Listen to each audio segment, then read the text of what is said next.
Taip, šioje laidoje turiu garbės sveikinti su Valentinu Juraičiu, kuris yra bitininkas ir žurnalistas. Taip pat su Virginijumi Kondrotu, kuris ekologinio bityno savininkas. Ir šie du žmonės myli bites, supranta jų svarbą, ar ne taip? Prisistatykit, ponai. Sveiki, mėlėjai. Sveiki. Sveiki, mėlėjai. Man atrodo, mums sėdint šioj ramioj studijoje, tiesiog norisi jūs pakalbinti sėdinčius už vairų. Tai gal tas kelias nėra šiandien toks slidus, kad mes važiavom iš Vilniaus čia į Kauną. Ir galvoju, kad gal verta biskį jums būtų paklausyti ir apie bites. Ir tie, kurie sėdit biuruose, tiesiog toks metas dabar yra adventas, šlapia, tai šilta, tai šalta. Ir štai šalia manęs sėdi Virginijus Kondrotas, jisai yra iš Trakų, patyręs bitininkas, turi bityną nemažą, domisi ekologinėmis tematikomis. Tai žodžiu, mes apie tai norim truputį pasidalinti. Aš norėjau paklausti, ką jūs, mėlyje, šiandien, kaip jūs gėrėt arbatą? Kiek cukraus dėjot? Ar pusantro šaukštelio, ar 2 šaukštelius? Aišku, jūs man neatsakysit, kolega, gal jūs pasakysit, kaip? Aišku, klausytojai, aš nežinau, reikėtų gerą klausimą užduoti, ar jie deda cukrų. Aš asmeniškai nededu, žinokit, cukraus. Tai jūs mūsų draugas, mūsų, taip sakant, partijos narys esat. Bet, žinokit, tai yra labai svarbu. Aš jau 5 metai nevartoju cukraus, o Virgis... Aš jau 15 metų kaip ant medaus gyvenu. Bet tai žinokit, saldus jūsų gyvenimas. Man atrodo, kad akyse pašviesėjau, o kaip mečiau rūkyt, tai man atrodo, kad aš kaip mašina važiuoju, tai atsikabino priekabą. Tai irgi mes dabar pakalbėsim apie sveikatingumą, kaip mums būti drūtesniems. Dabar rinkos pasaulis sako, kad niekad turim būti nepavargę, visada pasiruošę šuoliui. Ir dabar tiek metų šlapia, drėgna. Tu, kaip patyręs bitininkas, ką galėtum važiuojantiems už vairų pasiūlyti ir patart? Už vairo norėčiau pasiūlyti, kadangi šiuo metu jau ir nosis bėgti pradeda, žinot, virusų daug aplinkui, o bičių produktai šitam reikale labai geras yra papildas ir galim pasinaudoti, ten sakykim, kad ir medų rytais kartu pasiruošę tokią miksą, ten imbierą kartu, citriną ir medus, tai čia, žinot, ir gerkliai apramins kaip sakant, besergančią ir tuo pačiu gausite energijos, mažiau reikės cukraus, būsim stipresni ir pietus galėsim atidėti valandą vėliau, kadangi medus tai necukrus, jis įsisavinamas yra palaipsniui ir žinot, šitie produktai yra tokie gana geri ir sveiki ir mes gaunam daug energijos, taip kad naudokim daugiau medų. Bet dabar klausyk, kaip reikėtų vartoti tą medų, nes tu supranti, kad jeigu cukrų tai į karštą vandenį pili, o čia reikėtų kažkaip kitaip. Kaip tu vartoji? Aš tai naudoju labai paprastai, naudoju medų netgi su žiedadulkėm duonele, kur dar papildomai gaunam įvairių produktų, aminorūgščių, ko labai trūksta, įvairių mineralinių medžiagų, o tuo pačiu medų, kaip žinom, nereikėtų dėti labai verdant į karštą vandenį, nes ten vitaminas C žūsta, o be to ir ten gaunam daug įvairių fermentų, kas padeda virškinimui, medžiagų įsisavinimui, balansui pagerinti, visos aminorūgštys gauname. Taip, kad bičių produktai yra labai naudingas ir vertingi visi produktai. Mūsų bičiulis docentas Amšiejus sako, kad medų nereikia ryti, o liežuviu prispausti prie gomurių, kad jisai ištirptų, suprantat, į smegenis ir tiesiog eitų į audinius ir tos naudos būtų daugiau. Bet mes tokių nusikaltimų darom, kartais įverdant į vandenį įdedam medaus, jisai atšąla tą arbatėlį arba kavą ir geriam. Ne, reikėtų vis dėlto taip, kad, žinot, ir liežuvio nenudegintumėm ir kad tie vitaminai nežūtų aukštoj temperatūrai. Naudokim tokiai 30-40 laipsnių temperatūrai ir turėsim įvairių medžiagų, išliks visi fermentai esantys meduje, o tuo pačiu naudojant į žiedadulkės duonelę, kaip Valentinas minėjo bičiulis, kad dėkim jį po liežuviu, po truputį čiulpkim, selim, tiesiogiai greičiau patenka į kraują ir mums papildo mūsų energetinį balansą, jaučiamės stipresni ir atsparesni visiems šitiems virusams ir bakterijoms. Bet irgi dar yra toks dalykas, tu tiek laiko atidavęs jau bitėms ir bitininkystė ir tiesiog domiesi jau daug metų apiterapijos klausimais. Ką tu galėtum pasakyti apie pikio vartojimą? Jis yra ir atrodo ir papildas, bet jisai jau yra ir vaistas. Taip, pikis tai yra natūralus gamtinis antibiotikas ir reikia, kad su medum naudojam, kad ar pikį geriam, sakykime, spiritinės ištraukas, nes vandeninio tirpalo pats bitininkas pasidaryti namų sąlygom labai negali. Čia yra kitos įmonės, kurios gamina vandeninius tirpalus, o spiritinį pikio tirpalą tuo pačiu naudojant kartu su medumi labai gerai papildom, todėl kad gaunam natūralų gamtinį antibiotiką, kuris, suprantat, vartojant, nesunaikinam mikrobiotos virškinimo sistemoje ir tuo pačiu gauname tų, kaip sakiau, įvairių mineralinių medžiagų ir džiaugiamės tuo. Mano bičiulis, toksai Petras Visockas, jam dabar 89, jisai prekiauja Šeškinės turgui. Tai sako, Valentinai, kaip čia taip serga vieni ten gripu, kažko dar visokom lygom, o aš sako, kas rytą pasidarau tokio, kaip tu irgi minėjai, tirpalo ir praskalauju gerklę. Ir sako, aš jau neatsimenu, kada gripu sirgau. Tai, sakykime, galim daug knygų rašyti, galim agituoti, bet kada pasižiūrėti į šį žmogų, kurio veidas švarus, 89 metų, jis kaip į kokią maldą ateina kasdien 8 valandą į turgų ir prekiauja medumi. Tai man tai yra pavyzdys, kur nieko daugiau nereikia. Taip, bičių produktai, avilys, tai didelis lobynas sveikatinimo priemonių, kaip žiedadulkės, duonelė. Yra net ir kenkėjai tokie kaip vaškinė kandis, kurį gyvenant avily yra įvairių savybių spiritinės ištraukos daro, kas pastiprina organizmą. Taip, kad naudojant visą šitą didelį kiekį gerųjų medžiagų, kaip sakiau, žiedadulkės, duonelė, spiritinės ištraukos, tai tikrai galim, bitininkai retokai ir sergam. Naudojam šitos visus produktus ir tikrai tai padeda labai gerai mums. Taip, dar per kitą pertraukėlę ir ilgesnę, taip sakant, pamokėlę, čia ne pamokėlė, bet toks pokalbis, gal pakalbėsim apie medaus rūšis, bet dabar dar grįžkim, kuo skiriasi žiedadulkės nuo duonelės. Duonelė jau yra geresnis dalykas ir apie jį mažai kas vartoja, mažai kas naudoja. Atrodo, jisai daug brangesnis, turguje stovi, taip sakant, mažesnis stiklainis ir galvoju, brangu neimsiu. Žiedadulkės labai gerai yra, todėl kad ten taip pat daug yra amino rūgščių, kurios labai reikalingos. Mes, kadangi su pagrindiniu maistu, mes kuo toliau tas maistas, kaip žinome, yra kokybė prastėja, mes negaunam ir dažniau einam prie šaldytuvo, kaip sakoma. Kodėl taip tankiai lankomės prie šaldytuvo? Todėl, kad nebegaunam tų mineralinių įvairių mikro-makro elementų, o žiedadulkės, duonelė jų yra labai daug. Duonelė tai yra fermentuotas jau bičių produktas, taip kaip žinot, yra kopūstai rauginti ir nerauginti. Fermentuotas, tai vadinasi, organizmui jau yra padėta, jau nereikia kasai dirbti ir kitiem organams. Labai teisingai, taip. Todėl, kad tai jau padeda, jis yra jau lengviau virškinamas, tik truputį gal kelia rūgštingumą, tai čia galima tą duonelę naudoti. Virgi duonelė yra brangesnė. Duonelė, o dėl to yra brangesnė. Ir sveikatai nereikia, man atrodo, pinigų gailėti. Ne, sveikatai tikrai nereikia, mes negailim, bitininkai tikrai šitos produktus naudojame, raginam visus tikrai naudotis, ieškoti gero bitininko, pažįstamo bičiulio, turint šito produkto, tai tikrai, nes visus amino rūgštis, tai mes papildom mikro-makro elementų, tai didelė bomba visų šito vitaminų ir plus fermentai, kas padeda įsisavinti ir kitus maisto produktus, tai čia gaunam, nereikia mum eiti vaistinę pirkti ant kažkokio tai papildų cheminių ar dar kažkokiu tai. Tai irgi klausyk, mes esam vaistinių nedraugai, nes jeigu medų daugiau naudos, tai vaistinė rečiau eis.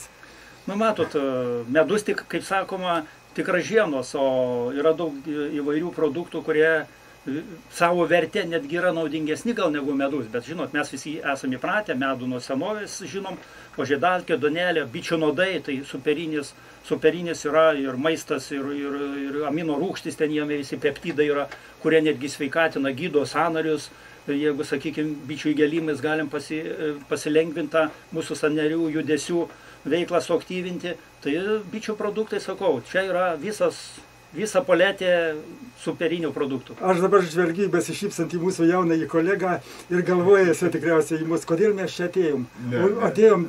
Aš jūs, kaip paminėjot, jūsų vaistinės nemėgsta, man tokia mintis šovė, kad vaistinių tinklas jūsų nemėgsta. Bet mes norim būti jų draugais ir kad mums lentynoje irgi paliktų vietos. Tai žinokit, mes atėjom dar ir todėl, kad Lietuvoje yra dabar 9000 bitininkų. Medaus yra labai daug. Bet cukraus lentynos tuštėja, žmonės vis tiek vartoja to cukraus, yra daug vartoja. Ir mes norim paskatinti, kad žmonės daugiau naudotų bičių produktų. Bičių produktai tai yra didelė vertybė, ne tik medus. Ten yra, kaip jau buvo išvardinta, duonelė, kiti dalykai, net jeigu įgelia į ranką bitė, tai dar geriau yra. Ir tiesiog važiuojantys už vairo prisimintų, kad reikia medų laikyti ne spintelį. Mano vienas klientas sako, Valentinai, kaip čia taip siūlai tu man to medaus, aš sako, dar jo turiu, nes seniai gripus ir gau. Sakau, kur tu medų laikai? Spintelį. Sakau, spintelį negalima. Yra medaus vartojimo politika, ideologija. Spintelį medų reikia laikyti ant virtuvės stalo, kad nepasiektų saulės spinduliai. Tada tu prieš akis matai medų ir tu pusę šaukštelio jo paragausi. Ir tada tavo vartojimas įeis į tavo sistemą ir įgūdžius. Ar ne taip irgi? Visiškai teisingai. Reikia tą medų tik ir žinoti, kad medus laikomas turi būti ne aukštesnė kaip plus 10 laipsnių temperatūrai, drėgmė turėtų būti nedaugiau kaip 60%.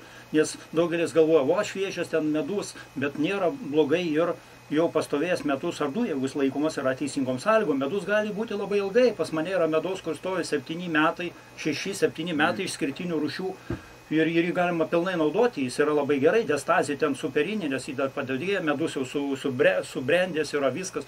Tai net kai kurie išmanantys ir pirkėjai man prašo ne šiemetinio medaus, o jau pernykščio, netgi už pernykščio medaus, nes žino tos savybės medaus. Tai čia mes atrodo, kad žmonės Lietuvoje va šiandien ilgai gyvena, vieni gimsta, kiti miršta, bet tai yra tik tai 70 arba 80 metų. Bet medus ir bitės tai yra 50 milijonų metų atgal Žemėje pasirodė. Dabar Kristaus amžius 2023 metai gyvenam, bet prieš 3500 metų jau Egipte ir Asirijoje naudojo, jau bitininkystė buvo išvystyti. Tai mes esam čia kaip kūdikiai šitam, atrandam tik tai šitą reikalą. Ir gaila, kad mūsų gyvenime cukrinių runkelių ūkininkai jau mažiau vis augina, bet cukraus to įvežtinių, nežinia kokio, žmonės vis vartoja. Duonoje jau daug yra, pyragaičiuose yra daug. Net va jūs dabar, jeigu nevartojat cukraus, sakyt, tai jūs jau prisivalgot kur? Visur. Pyragėliuose, sureliuose. Taip, visur jo yra gana daug. Patinka sureliai man iš tikrųjų. Sureliai. Tai dabar dar gal reikėtų apie tą medaus atrodymą. Sako, jeigu skystas, tai gal jisai padirbtas toksai, bet čia yra daug visokių dalykų. Gali jisai būti lipčiaus medus. Jeigu tirštas, tai jau labai senas. Kaip tu irgi galvoji, ką čia mes trumpai galim pasakyti? Ne, trumpai galim pasakyti. Aš Valentinui važiuojant minėjau, kad pas mane yra toks medus, kur jis vientisas stovi vidury vasaros išsuktas ir jis net neketėja. Tai čia toks įdomus variantas būna, nors tik akacijų medus gal, kaip sako, bet pas mus akacijų medaus nelabai yra.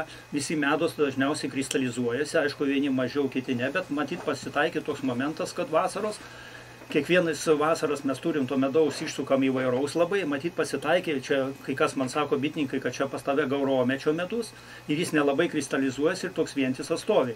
Tai matot, medus reikia juos taip pat žinoti, kaip laikyti sąlygos ir tikrai naudoti kiekvieną dieną po truputį, ten po didelį šaukštą, nereikėtų per daug, todėl kad vis tiek fruktozė ir gliukozė, tai per daug jo taipogi nereikia, tik tiek, kad tas medus labai gerai ir lengvai įsisavina, ne taip kaip cukrus. Būda, žinokit, kad aš kada kalbu su žmonėmis, man vis tiek irgi labai svarbu, aš esu bitininkas, jau keliasdešimt šeimų turiu ir man reikia realizuoti medų, mums visiems bitininkams dabar sunku, Europos Sąjungoje medaus pripirkta daug, iš Kinijos ateina, mūsų kolegos bitininkai, nors ir karo sąlygomis ukrainiečiai jau pateikė į Europos rinką daug. Tai, na, tas medus, žodžiu, labai mums irgi svarbu, kad jisai patektų. Na ir žodžiu, kaip mums jį pateikti? Taip, tai vat ir pateikėm. Nu, aišku, geriausia išeitis yra ir mes naudojam ir bičiuliai, kai kurie sėdim turguose, kaip sakant, bet per pažįstamus dalyvaujame įvairius, vedam įvairius užsiėmimus, bitininkų draugijos, platinam, kalbamės, kaip čia padaryti, kaip ko, bet užvežtinio medaus tikrai yra labai daug, o lietuviškas medus reikia pripažinti, kad lietuviškas medus vienas Europoje yra iš geriausių, vis dėlto kokybė yra labai gera lietuviško medaus, mes čia tų rūšių įvairių turim, žiūrėkim, ir grikinio daug turim, kur ten daugiau geležies, mineralinių medžiagų. Mes lietuviai truputį nuo senovės buvom įpratę ir dažniausiai ateina klientai, prašo šviesaus medaus, galvom įpratę, kad tai labai geras kažkoks skanus, bet ne, reikia prisiminti, kad medus tai kuo tamsesnis, to daugiau mineralinių medžiagų yra, ten magnio, kalio, kalcio, įvairių ten kitų elementų. kuo tamsesnis medus, tikrai lypčiaus ypatingai. Tai mes dabar gyvename Europos Sąjungoje, tai leistinas skaičius, diastazijos skaičius 8, tai palyginti yra nei labai aukštas, nei žemas. Net, pavyzdžiui, yra kimiečių medaus, kur nepasiekia net 0 arba vienetų. Tai žodžiu, save nemenkinkim, tikrai mes turim gerą medų ir tiesiog jo turėtų daugiau vartoti žmonės. Bet va, dar aš norėjau grįžti prie to alergiškumo medui. Kiti tiesiog paragauja, kažkas bloga pasidaro ir nustoja iš vis medų vartoti. Tai nereikėtų tiem žmonėm nusimint, kad gal jie ten netinka tas medus.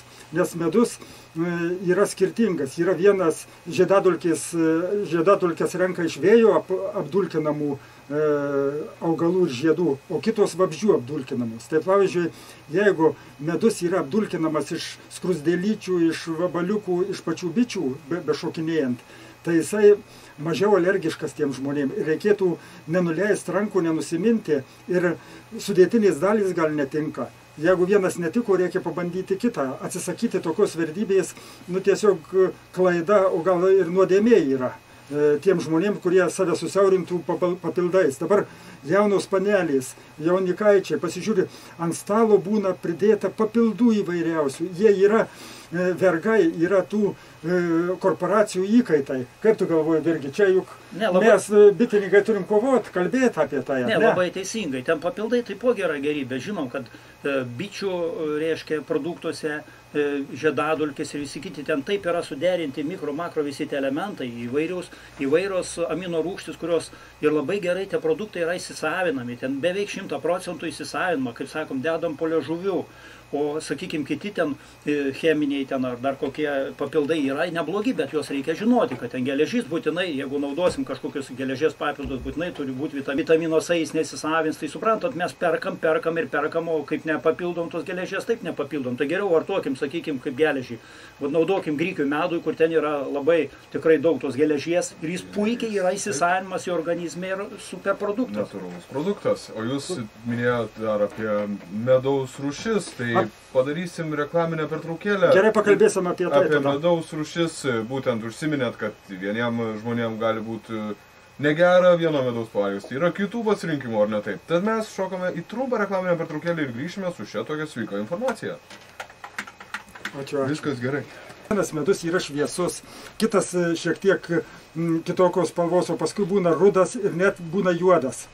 Aš jau jeigu pradėsiu nuo savęs, aš mėgstu, ko kiti nemėgsta, tai grikių medų, kuris yra labai tamsus ir tokių grūdelių daug turi ir man jis labai patinka. O tu, Virgi, kaip galvoji, kokie medus? Labai teisingai, Valentinai, ir čia man tu siūlom kaip tik daugiau naudoti gal ne šviesų, kaip visi galvojam, kad čia šviesus, ten liepų labai, aišku, super, labai gerai, ten gerkliai. Liepų gerai, kada peršalė. Kada peršalė, jo, jis prakaitavimą daugiau skatina, bet žinot, per daug jo prisivalgęs, išeisi, per pusvėjas, vėl susirgt gali, bet žinot, kaip ir minėjau anksčiau, kad reikėtų, ko tamsesnis medus, tuo daugiau mineralinių medžiagų yra. Tai vat tas medus yra, sakykime, net ir dar naudingesnis, nes užsienio šalyse, ten Vokietijoje, Lenkijoje, grikių medus net ir brangesnis, o pas mus mes medų pardavinėjame tą pačią kainą, nes medus tai, kuo tamsesnis, tuo žinokim daugiau įvairių mineralinių medžiagų yra. Taip, kad naudokim. Šiek tiek aš tau norėčiau paprieštarauti, kadangi tie medus visi geri tik tai pagal kokį poreikį.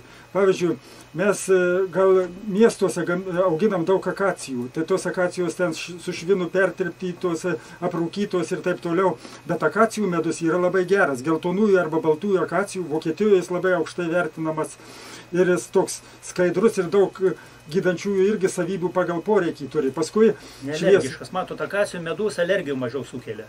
Tai dėl to jis naudojamas masiškai. Dabar jaunimas, maži vaikai yra labai alergiški esam žmonės.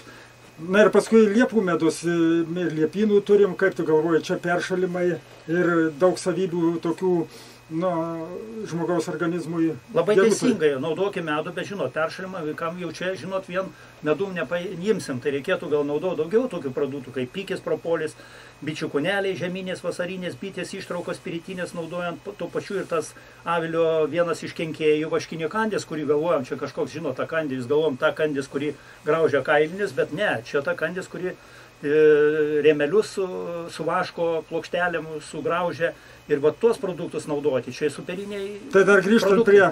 prie medaus, tai va, pavyzdžiui, toj grikių meduje tai ir geležies daug yra, kas serga mažakraujystė gali padėti širdies stiprinimui. O tai perinant prie kitų produktų, tai tikrai yra, mes pamirštam, kad bičių toks priešas vaškiniai kandis, tai yra parazitas, kuris vašką naikina vašką. O virgis daug gerų dalykų panaudodamas kandis sukuria ir produktų. Papasakok apie tai. Taip, Pasidalink šiek tiek savo. Taip, vaškinės įžvalgų. kandės ten yra įvairios fermentai, kurie, suprantat, pradeda netgi tokios, kad koko lazdelės, o sakykime, jeigu tuberkuliozė sergantys žmonės. Čia dar Meščnikovo laikai buvo. Tai suprantat, jis išbandė tuos su bitininkais bendravo ir matė, kad labai gerai gydo ir koko lazdelės sunaikina vaškinės kandės, spiritiniai ištraukos padeda organizmui sveikti ir tuberkuliozę išgydom. Taip pat šitie produktai Tai yra... Tu nereklamuodamas, bet sakyk, ką tu darai. Tu, taip sakant, vaškinės kandies ten tirpalą padarai, paskui papasako, kaip tada paimi šaukštelį, pili į Taip, paimam stiklinę. pusę stiklinę šilto vandens, įdedam šaukštelį medaus, jį išmaišom, medus ištirpsta, ten susidaro jau ir taip vandenilio peroksidas jau vaistas, o tuo pačiu įdedam natūralaus gamtinio antibiotiko, pikio propolio spiritinis išrauka arbatinį šaukštelį, įdedam vaškinės kandės arbatinį šaukštelį, įdedam bičių konelio ar vasarinio ar žeminio spiritinės ištraukos.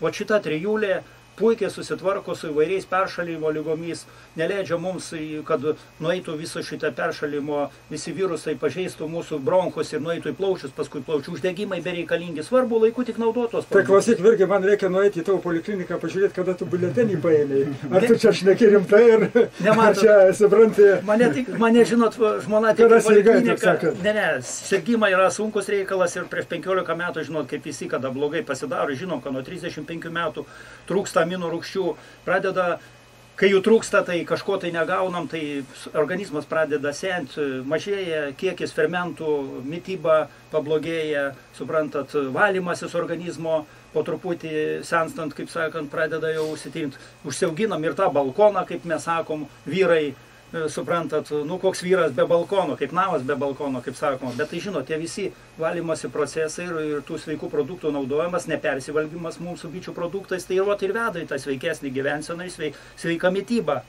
Bet supranti, dabar jaunimas atrodo tikrai, jie pradeda, ypač senieji bitininkai visą laiką prisimindavo, kad aš seneliui padėdavau, ten tėvui padėdavau, prie bičių būdavo kelios kartos. Bet jaunimui dabar nelabai įdomu bitės, daugumai, taip sakant, kadangi informacijos pasaulis rautai visokie, daug pagundų, o vyresnėje kartai reikia išlikti darbo rinkoje gyvybingiems, stipriems. Ir pensinis amžius visą laiką ilginamas. Jūs pažiūrėkite, Australijoje 70 metų ir ten žmonės protestuoja. Ir mes, taip sakant, jau keičiamės. Tai ta mūsų auditorija, kur mes čia dabar atėjom iki 50 metų, jau dabar turėtų prisiminti, kad reikia būti visą laiką pasiruošusiam šuoliui, niekad nepavargti. Toks yra kapitalizmo obalsis, kad tu visą laiką turi būti darbo rinkoje. Ir medus, ir sveikas gyvenimo būdas gali šitam darbę reikalę padėti. Labai teisingai, ir mokslininkai ieško dabar tokios, žinot, mes įpratę, kad ten tabletė ar piliulė kažką padės. Ieško tokios, kad gauti su visom tom medžiagom, mikro-makro elementais, kur mums trūksta, kad dažniau neįt prie šito šaldytuvo. Tai suprantat, reikia gauti visų tų gerųjų medžiagų, tai ir mums maisto produktų sutaupysim ir stengiamės vis dėlto visiems sakom, naudokim bičių produktus, gausim šitų, papildysim mikro-makro elementai, sveikesni būsim, tai tą ir naudokim, bičiuliai. Dar dabar yra madinga. Mes dabar Lietuvoje esam ūkininkų šalis. Tikrai žemdirbiai vidinių produktų daug pagamina. Ir grūdų, ir kitų, taip sakant, produktų. Ir labai svarbu, kad gerai parduoti, tai yra tiesioji tiekimo virtiniai, taip sakant. Ir su bitininkais bendraujant, ir vartotojai, jie turėtų ieškoti tiesioginio žmogaus, iš kurio pirks. Tai ta tiesioji grandinė vadinamoji. Bitininkas laukia pirkėjų, Aišku, galima eiti į prekybos centrus, ten gražiai supakuota, gražiai padėstyta, bet ar nevertėtų, irgi kaip tu galvoji, mums gal ir aktyviau kalbėti, reikia skatinti tuos žmonės, kad jie, kurie vartoja medų arba nori būti sveikesni, ieškotų savo bitininkų, savo žmogaus, kuris jau jų žvilgsnių patikrintas, ar jo automobilis švarus, ar jis gražiai apsirengęs, tad vadinasi ir medų jisai tvarkingai prižiūri. Labai teisingai.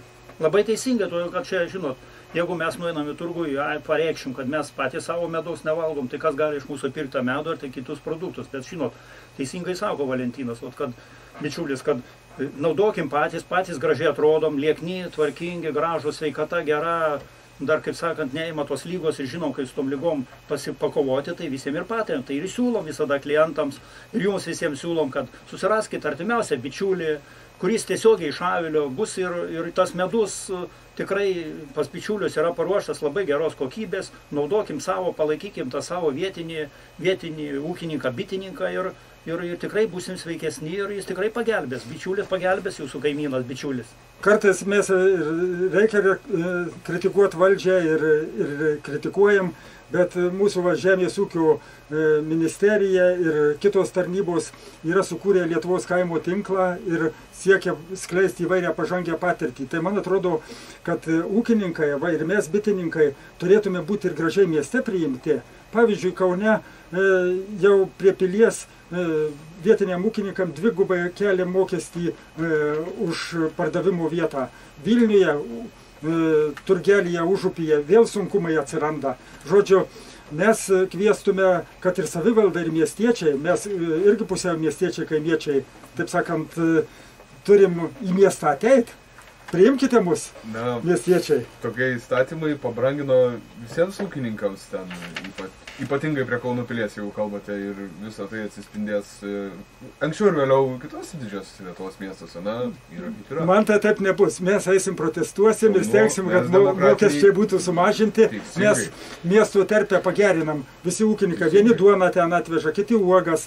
Mes bitininkai atvešim ir atvežam medaus produktus. Vilniuje taip pat nieko ten gerų mums nesiūlo. Ne tik Kauną mes kritikuojam. Ne, tai viskas dėl to, aš žinoma, nesiginčiu. Aš suprantu, medus yra vienas turbūt sveikiausių gamtos produktų. Taip, žinoma, kaip ir reikia vartoti.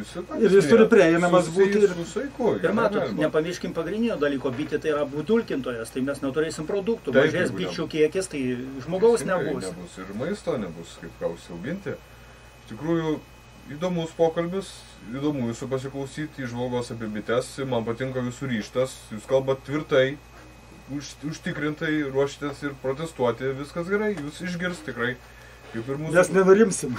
Teisingai, kažką taip sakė, mes be Vilniaus nenurimsim. Tai dabar mes be Kauno nenurimsim. Be Kauno. Ir Klaipėdos. Būkim sveiki su bičių produktais. Super, labai gražų žodžiai. Na, kokį gal palinkėjimą mūsų klausytojams turėtumėt?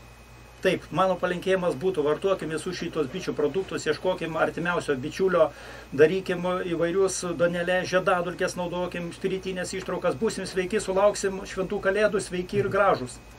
O aš pavardočiau žodį mokslišką strategiją, o ta strategija turėtų būti tokia, ir galbūt net ir taktika. Medaus stiklainį reikia ant virtuvės stalo laikytos nespintelėje. Čia buvo man įdomus faktas, aš spintelį laikydavau tą stiklainį medaus, dabar reikės ištraukti dienos šviesą, pasirodo. Man tai aš tau paskambinsiu po savaitės, paklausiu, kaip tu pasielgėjai. Gerai. Ačiū Jums labai tikrai, čia buvo Valentinas Juraitis, bitininkas ir dar žurnalistas, žodžio kišenėje neieškantis žmogus ir jo bičiulis Virginijus Kondratas. Jis ir mano mokytojas yra, kadangi jis daugiau patyręs. Visi mes čia vieni iš kitų mokomės. Super, labai gražu. Jūs esate ekologinio bityno savininkas ir daug išmanantis apie visus bičių gaminius produktus, kurie naudojami nekam kitam, o sveikatingumui. Tad ačiū Jums labai už skirtą laiką. Manau, šis pokalbis tikrai buvo naudingas, galbūt kažkam ir pakeitė požiūrį į sveiką gyvenseną. Mes tęsėme laidos Rytas kelyje darbus, turime trumpą reklaminę pertraukėlę. Ačiū. Ačiū. Super, gerai. Super.